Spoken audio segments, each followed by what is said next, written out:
안녕하세요. 오늘은 20세기의 가장 위대한 신학자 중에 한 명이죠. 칼 바르트. 이 칼 바르트의 가장 주저 중에 하나입니다. 로마서 강해를 함께 살펴보는 시간을 갖도록 하겠습니다.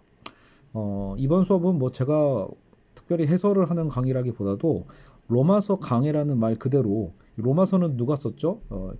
이제 사도 바울이 썼죠. 그래서 사도 바울이 뭐 거의 뭐 2000년 전에 썼다고 할 수 있을 텐데 이 사도 바울이 어떻게 보면은 회심을 하고 그래서 예수님이 예수님 그 이후에 어떻게 보면은 이제 회심했던 예수의 제자들 중에 직계 제자라고 할 수는 없겠지만 하지만 담에색상에서 극적으로 회심하게 된 이후에 이 사도 바울은 기독교 신약 성경의 정말 대부분을 집필하는 기염을 토하게 되죠.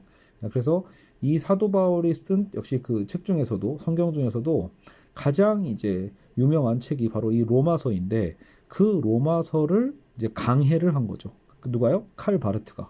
칼 바르트가 이제 또 살았던 시대는 이제 1900년대니까 그래서 그러면 20세기에 들어섰을 때 신학의 어떤 분위기는 어땠는가? 사실 이 부분은 제가 그때 20세기 신학편에서 한번 시리즈로 한번 쭉 그 흐름을 다룬 적이 있습니다. 그때 칼바르트의 위치는 바로 이 자유주의 신학이 판을 치고 있던 그런 시점에서 다시 정통 신학으로 되돌아가고자 하는 그런 어떤 흐름의 어떤 물꼬를 튼 거죠. 어찌 보면. 근데 말 그대로 정통이잖아요.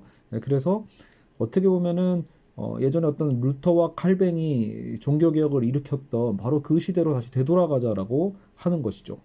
다시 얘기하면 자유주의 신학은 인간의 인본주의라고 볼 수 있어요. 인간 중심, 신 중심이 아니라 인간의 중심에서 이제 신을 해석하는 거죠.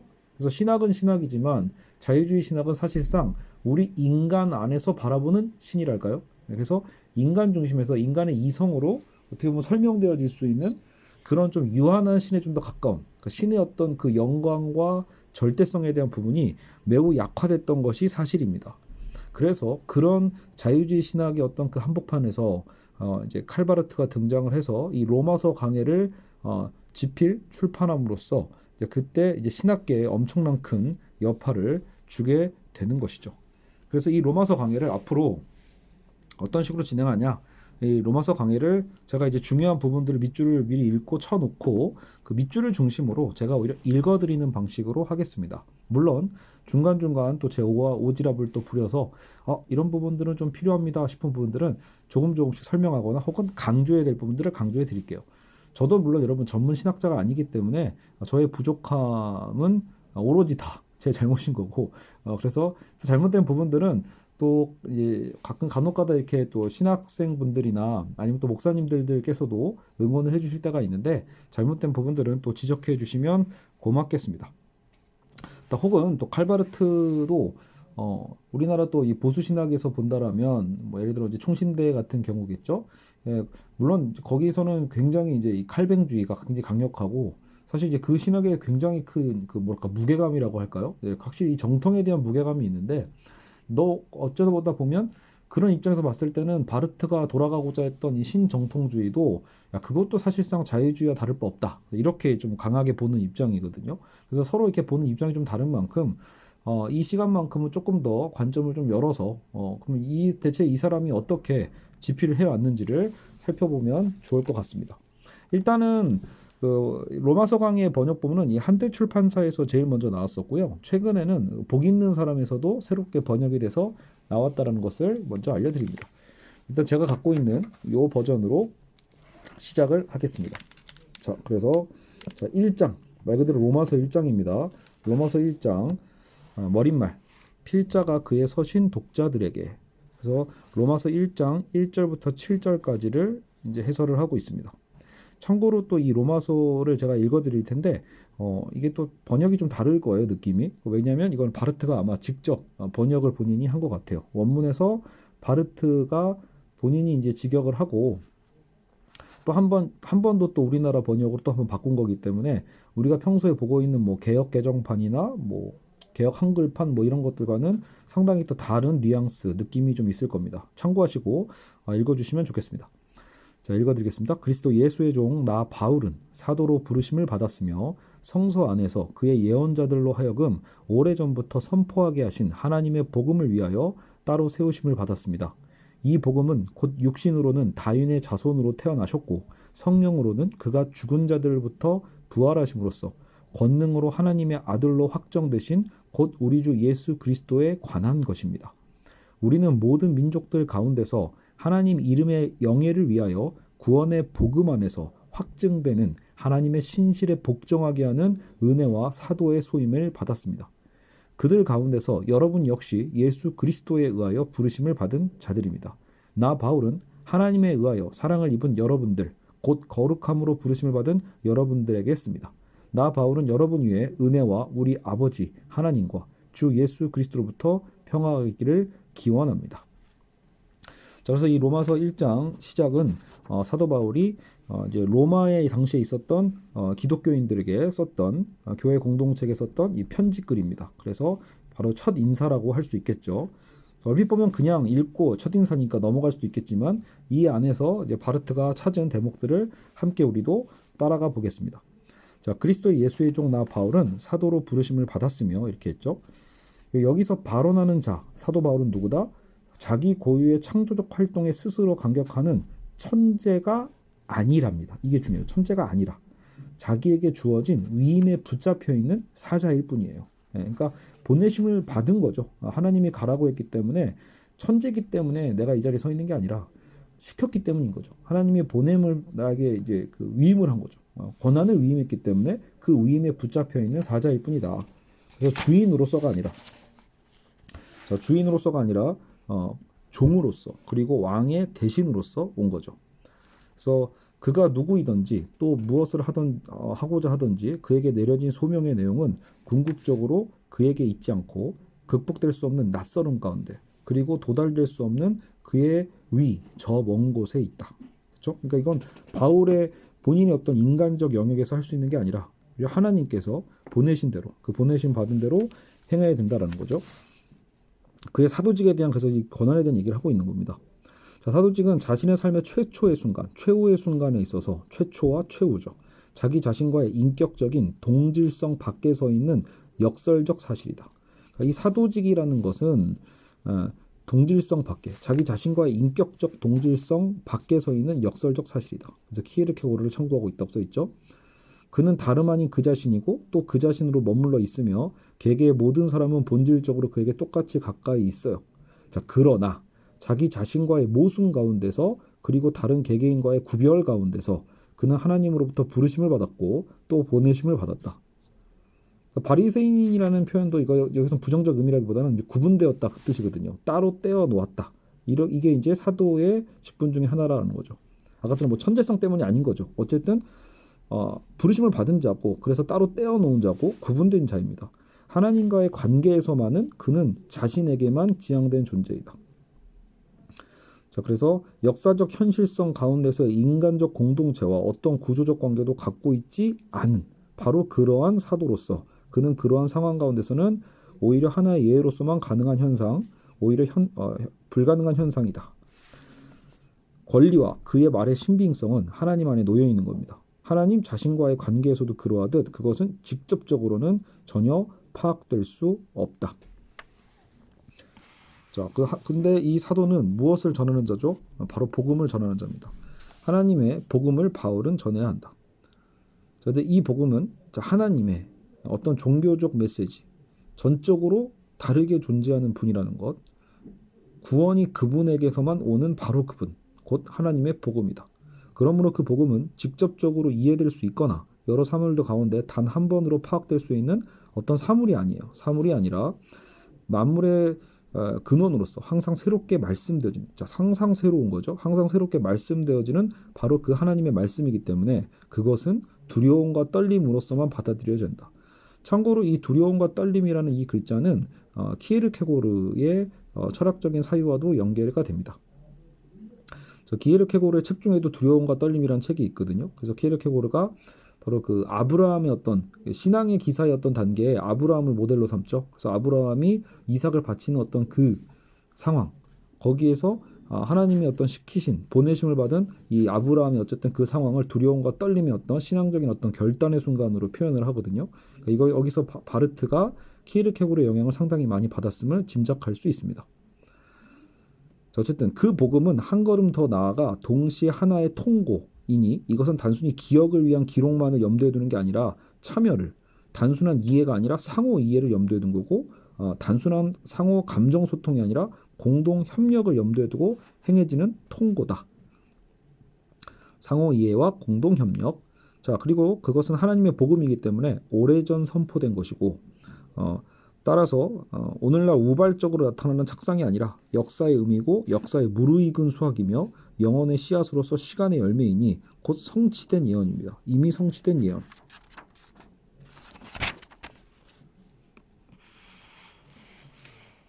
자, 그리고 예레미야, 욥, 솔로몬 등이 이미 오래전에 선포하였던 것이 지금 귀로 들려지며, 그러니까 이미 오래전부터 선포된 복음이니까요.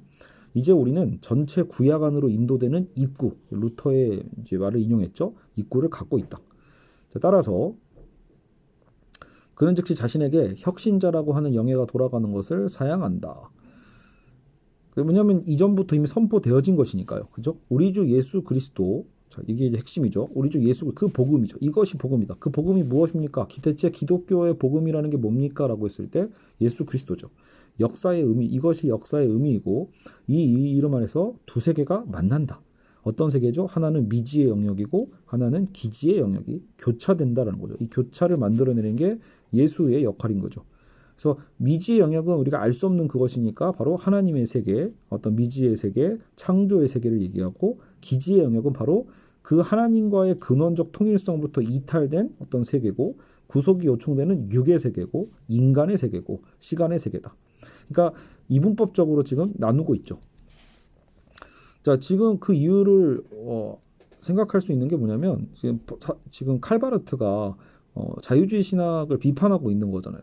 그러니까 다시 얘기하면 바로 그 당시 신학적 상황이 하나님의 영역과 인간의 영역이 너무 구분되지 않는, 오히려 인간의 영역 안으로 하나님을 끌어내려 버린 상황, 이런 거예요. 그러니까 말 그대로 이제 모든 게 뒤엉켜 버렸고, 근데 뒤엉킨 상황도 철저하게 인간적으로 뒤엉킨 상황이기 때문에 그것을 먼저 떼어내는 역할을 바르트가 로마서 강해를 통해서 하고 있다고 생각하시면 되겠습니다. 그래서 우리의 영역과 하나님의 어떤 그 미지의 영역과 우리의 영역이 얼마나 다른가에 대해서 먼저 구분을 해내야 되는 거죠.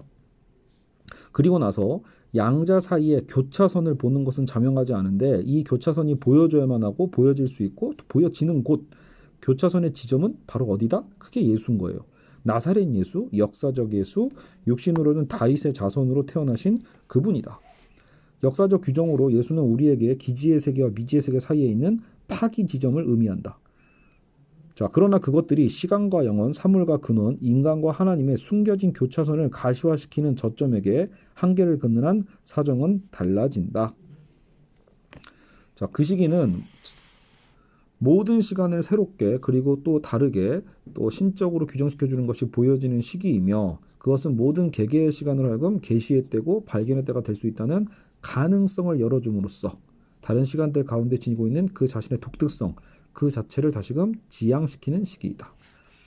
자, 그리고 우리의 이 세계가 예수 안에서 다른 세계에 의하여 접촉되는 한 우리의 세계는 하나의 역사적, 시간적, 대물적, 직접적으로 가시적이기를 중단하는 거다. 어쨌든 지금도 어때요? 이 세계와 바로 다른 세계를 연결하는, 매개하는 예수의 역할, 예수를 통해서 우리는 연결이 되는 거죠. 질적 차이를 넘어서는 건 예수를 통해서만 가능한 거죠. 자, 그리고 예수는 성령으로는 그가 죽은 자들로부터 부활하심으로써 권능으로 하나님의 아들로 확정되셨다라고 하는 구절이 있었죠. 확정된 그의 존재, 이것이 예수의 참된 의미고 이런 의미에서 그것은 분명히 역사할 때 그 사자죠. 사적으로는 규정될 수 없는 거다. 그리스도 메시아의 예수는 시간의 끝이며 그는 다만 하나의 역설로서만 이해될 수 있다. 키에르케고르의 어떤 방식의 정의고요. 혹은 이제 블루마르트라는 또 신학자가 있어요. 그는 승리자로서, 승리자 예수 이런 개념을 얘기했었거든요. 블루마르트가.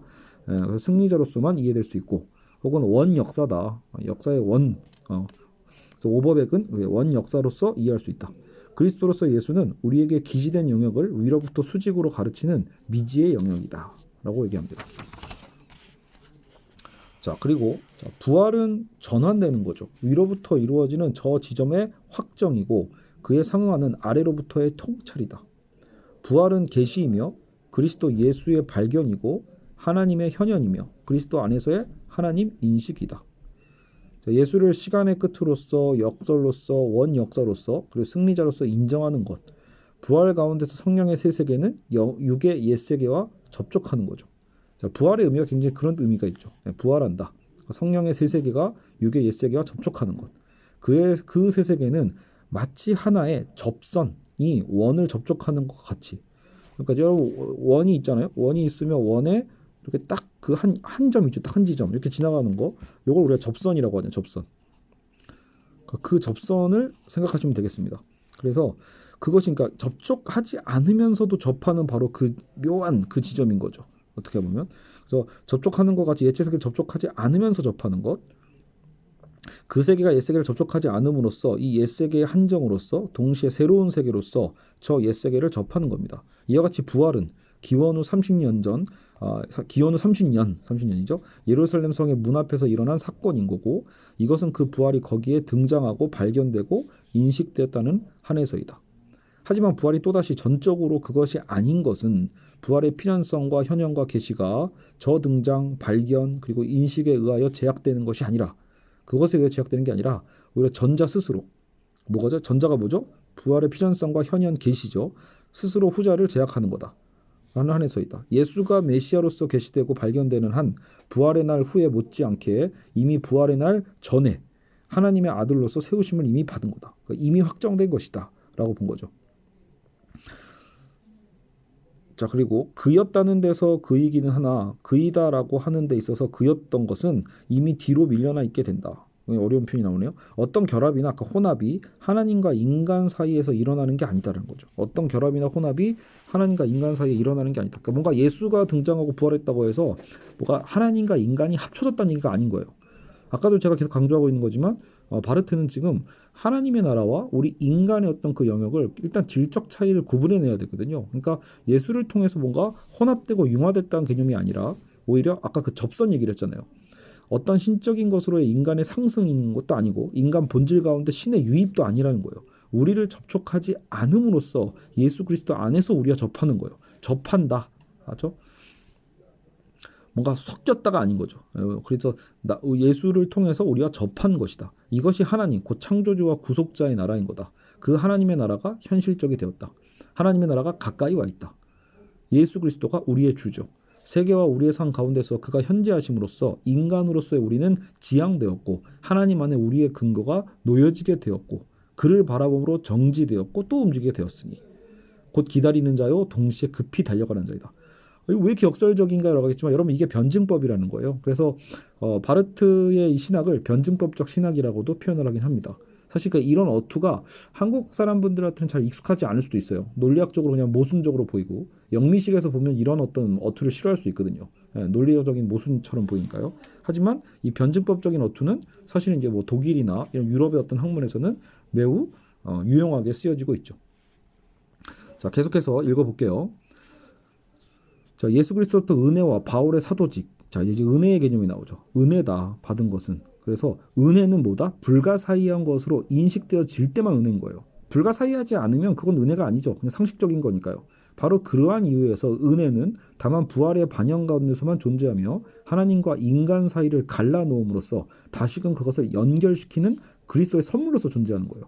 그러니까 하나님과 우리와의 관계는 사실 절적인 차이고 절대적 차이인 거예요. 하나님은 전적 타자인 것이 로마서 강의의 핵심인 거거든요. 그런데 그 전적 타자인 하나님으로부터 다시 연결되는 그 과정, 그것이 선물이고 은혜가 되는 거죠. 말 그대로 불가사의한.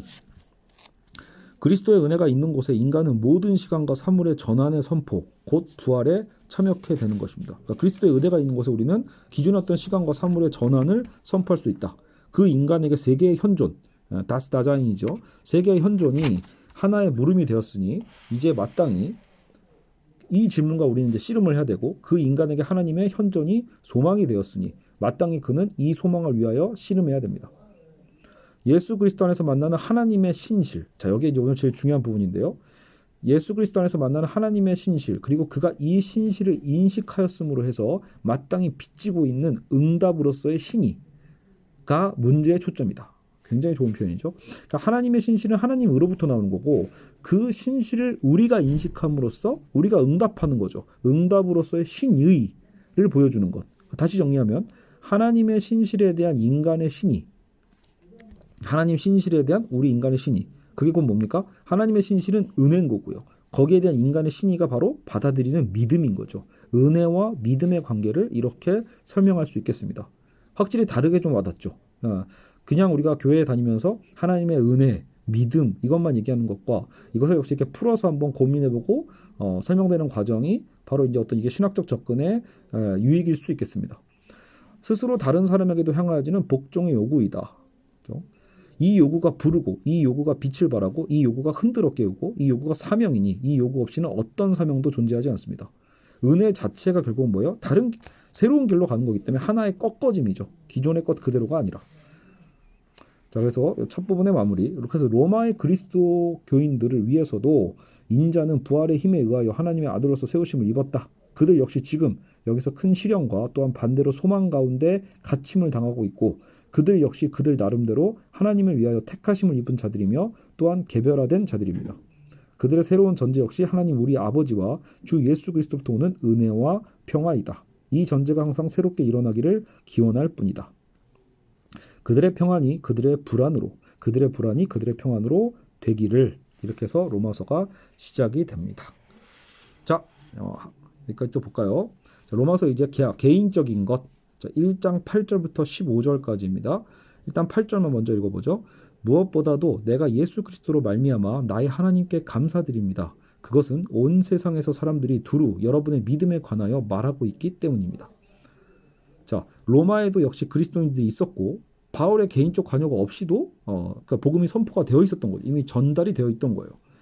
사실 뭐 여러분 우리 조선도 마찬가지잖아요. 우리도 조선이라는 나라도 사실 선교사가 와서 퍼뜨리기 이전에 이미 학문적으로 먼저 복음이 들어와 있었거든요. 그러니까 그런 것처럼 마치 그 복음의 힘이 퍼져 나가 있었던 거죠.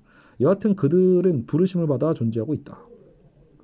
이 그리스도인들로 있다는 단순한 그 이유 때문에 바울은 하나님께 감사하고 있고, 특별한 신분, 특별한 행위, 이것은 깃발이 꽂혀 있고 주의 이름이 불려지고 알려져 있고 하나님의 나라가 기다려지고 선포된다는 사실과 비교해 볼 때 별로 중요하지 않다. 이렇게 얘기하고 있고요. 넘어가고요. 자, 9절부터 10절.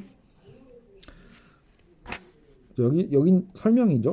그것은 내가 그의 아들의 복음을 전파함으로써 나의 영 안에서 섬기는 하나님이 얼마나 내가 끊임없이 나의 기도 가운데서 여러분을 생각하고 드디어는 언젠가 하나님의 뜻으로 여러분에게 갈 수 있는 길이 열리기를 간구하고 있다는 것에 대한 나의 증인이시기 때문이다.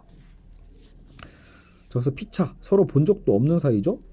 로마의 어떤 기독교인 그리스도인들과 근데 본 적도 없고 이 세상 여로에서 한 번도 서로 만나보지 못했던 사람들 사이에서도 복음에 대한 집요한 이 관심은 그들로 하여금 서로 연대감을 돈독히 한다라는 거죠. 처음 봤는데도 어때요? 같은 어떤 목적을 갖는다는 점에서 돈독해지는 경우들이 있죠. 하나님 안에서 서로 알게 된 사람들이 가능하면 얼굴과 얼굴을 서로 마주하여 알고 지내려고 하는 것은 충분히 납득될 만하다. 자, 그러나 그래도 되는가? 꼭 그래야 하는가? 꼭 그렇지는 않다라고 지금 바르트는 얘기합니다. 아무리면 이러한 소원은 하나님 나라와 직접적으로 아무런 관계가 없다. 우선 하나님의 뜻이 더 중요하다는 얘기예요. 그러니까 우리와의 어떤 공동체적인 관계의 필연성 이전에 하나님의 뜻이 무엇보다 먼저 이루어져야 한다. 이렇게 된 후에야 비로소 그러한 인간의 소원 성취가 덤으로 주어질 수 있고, 또 반대로 그렇게 안 될 수도 있다. 자, 11절부터 또 바로 넘어가죠. 11에서 12절. 내가 여러분을 간절히 보고 싶어하는 것은 여러분을 강건하게 하기 위하여 영의 은혜의 어떤 것을 여러분에게 알리려고 하는 것입니다. 좀 더 옳게 말씀드리자면 여러분과 내가 공동의 믿음을 통하여 여러분 한가운데서 피차 위로에 이르기 위함인 것입니다. 자, 저 소원은 그의 이유를 갖고 있다. 하나님의 여로에서 서로 만나는 사람들은 피차 주고받을 무슨 소식이 있다. 자, 뭔가 어떤 같은 길을 가는 자들로서 서로 주고받을 소식. 그가 다른 사람에게 무엇이려고 하는 의지에 있어서가 아니니, 자, 물론 그가 다른 사람에게 무엇이 되고자 하는 그 의지가 아니라는 거예요. 그의 내적 부유함 때문도 아닌 거고요. 뭔가 소식을 전한다고 할 때 그가 그의 무엇이다라고 하는 것을 통하여서가 아니라 그가 무엇이 오히려 아닌 것. 그러니까 여기서 이제 긍정이 아닌 부정, 이것을 생각하셔야 됩니다. 긍정이 아니라 부정을 통해서 드러나는 거예요. 그가 무엇이 아닌 것, 그건 뭐다? 곧 그의 가난과 그의 탄식과 소망과 기다림과 서두름을 통하여서, 그리고 그의 지평을 초월하여 그의 능력 저넘어 다른 것을 지시하는 모든 것을 통하여 그는 다른 사람에 대하여 무엇일 수가 있는 것입니다. 사도라고 하는 건 긍정적 인간이 아니라 부정적 인간이니, 굉장히 중요한 표현입니다. 그래서 우리는 마치 꼭 교회에서도 보면 뭔가 좀 대단한 사람이 되고 싶어 하잖아요. 우리의 욕심은 마치 선교를 나가도 좀 의사 자격증을 따서 나가고 싶고, 그렇죠. 내가 아니면 설령 굉장한 어떤 학위를 포기하거나 굉장한 재산을 또 포기하고 가서 어떤 그 미담을 마치 만들어내고 싶어하는 그런 욕심들을 저는 교회 생활하면서 많이 봤습니다. 그러니까 자신이 있는 모습 그대로 나아가도 되는 부분들인데도 불구하고 그게 싫은 거예요. 아무것도 어떤 스펙이나 어떤 자랑거리도 쌓지 않은 채로 그냥 이렇게 선교원을 나간 거거나 뭔가 봉사한다라는 건 그냥 사회적으로 뭔가 드러낼 게 없잖아요. 그렇죠?